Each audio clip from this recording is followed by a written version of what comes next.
All right, okay, consent agenda.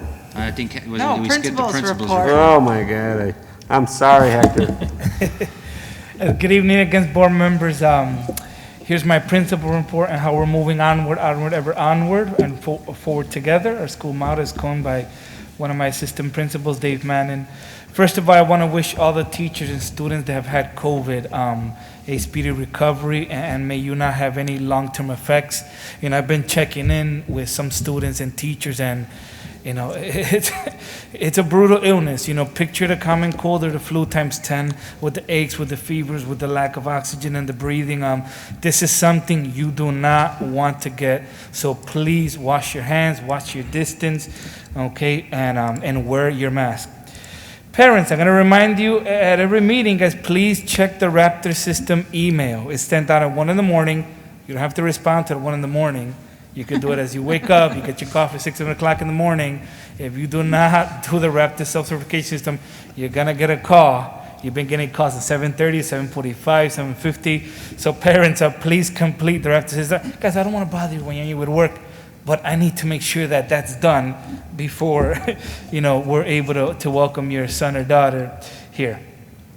Guys, the 2019-2020 Illinois Report Card is officially published and available. To find it, you could go on our website under District, then Facts and Goals, and click on School Report Card. You can also visit the Illinois Report Card website at illinoisreportcard.com and enter Riverside Brookfield. Guys, I have some good news. We are improving. Graduation rate improved from 94 It's a link. to 95%.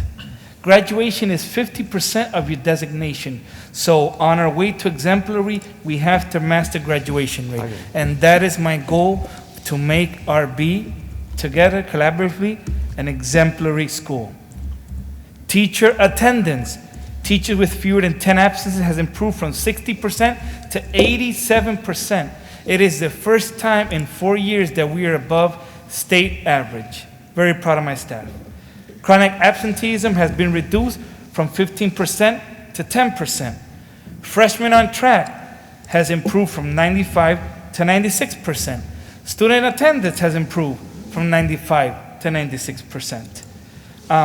Unfortunately, the SAT data has not been reported on the Illinois Report Card.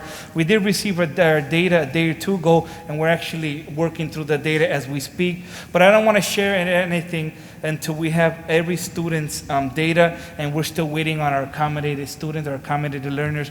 We're still waiting for the data. The minute we get that, I'll make sure the board knows, how we did on the SAT.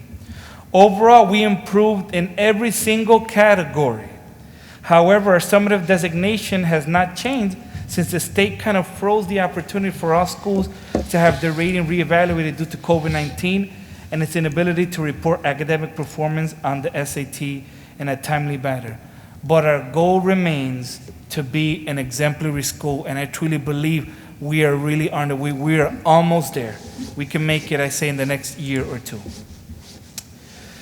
2 weeks ago, after several formal conversations with staff about the challenges in teaching in this environment, I surveyed the teachers about how they feel about mandating cameras to be turned on during instruction. The results were calling.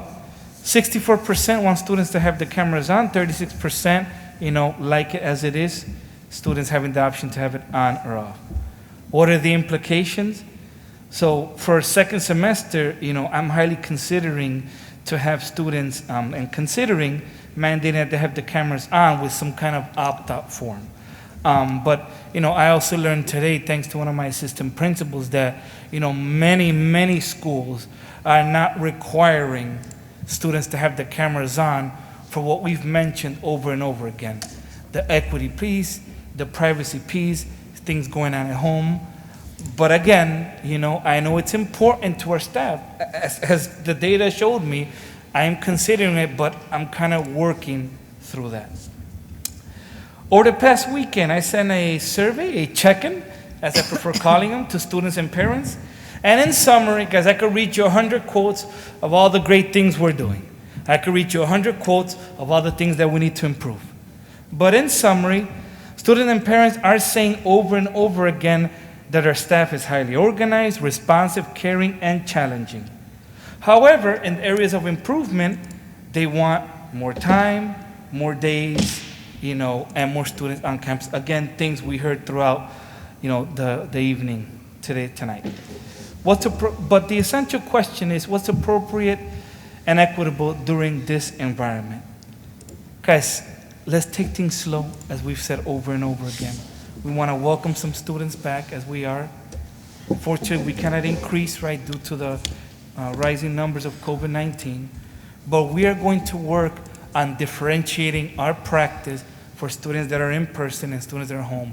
You've heard from our student board member and parents that there are many teachers that are differentiating. I'm seeing it. They're having the students talk. They're having the students write on the whiteboard. They're having the students work on problems, They're really engaging students in many traditional ways, reading a book, out loud. It's happening. Do we need to do more of it? Yes, and I hear you guys, and we will do more, okay? Again, I just ask for time and patience, please. Virtual in-person learning, how's it going? We are officially starting week 4. We've had about 170 students daily, over 600 students weekly, and it's a sight to see. Many students love being here for the reasons echoed today.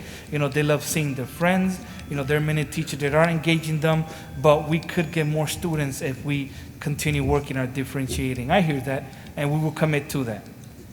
Talking with the principal. Guys, I'm always available to parents. I have monthly meetings. I do my meetings on Mondays. And if I've missed an email or two, I want to apologize. I am committed to doing better. Okay, but please continue communicating, because I know, that I always make myself available for in-person meetings. I have my monthly talk with the principals. I check in on Mondays. I'm in constant emails. And again, if I need to do better, please let me know, and I will do that. But the next talking with the principal is November 18th from 7 to 8 p.m.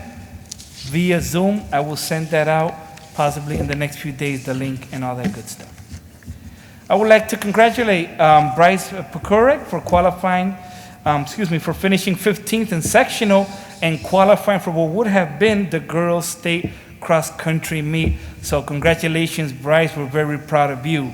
Congratulations to our boys cross-country team for competing at the Shazam Championships 2020 last weekend. This event is kind of known as unofficial state. Not sponsored by the HSA, but it has all the top runners. Congratulations to Paul for finishing 10th, Cooper 23, Peter, Hayden, Jack, Alex, and Zach also had great performances for our boys. So I was actually very excited to see that our boys had an opportunity, to compete at unofficial state, after the whole COVID-19 quarantine kind of ordeal happened. So real proud of the boys and all the coaches for supporting them. Clue, the play will be streamed this Friday, November 13th, and Saturday, November 14th at 7 p.m. It'll be the first time in school history. Thank you, Ms. Johnson and Ms. Stanky. All right, guys, how do you watch it? It ain't free. We got to support our fine arts. You could go to BroadwayOnDemand.com and buy a virtual ticket, okay? I bought one already.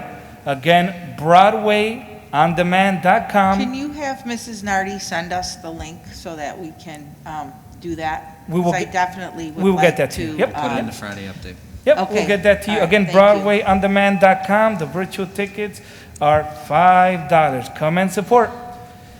Parents and families, course selection registration meetings for next year's classes are happening now. Counselors have been meeting with sophomores. Next, they will meet with juniors. And then we'll end up with the freshmen so they can have an opportunity to get to know them a little better. Students, it's important that you keep your appointment. If you miss one appointment, guess what happens? People have to reschedule. People have to change their calendar.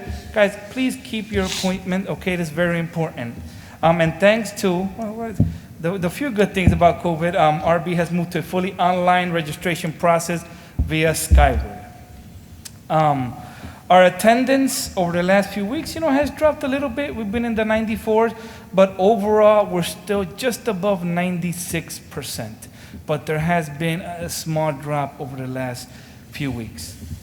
There will be no final exams for first semester. Teachers will continue with traditional instruction, and they're more than happy to give some kind of culminating assessment, unit exam, whatever they feel is appropriate, for the curriculum coverage and to build the student skills. So again, there will be no final exams as traditionally practiced here at RB. Those will be instructional days. And to end, continue to wear your mask, wash your distance, and wash your hands. And that concludes my principal's report. Thanks, Hector. Thank you Thank very you, much. Dr. Freitas.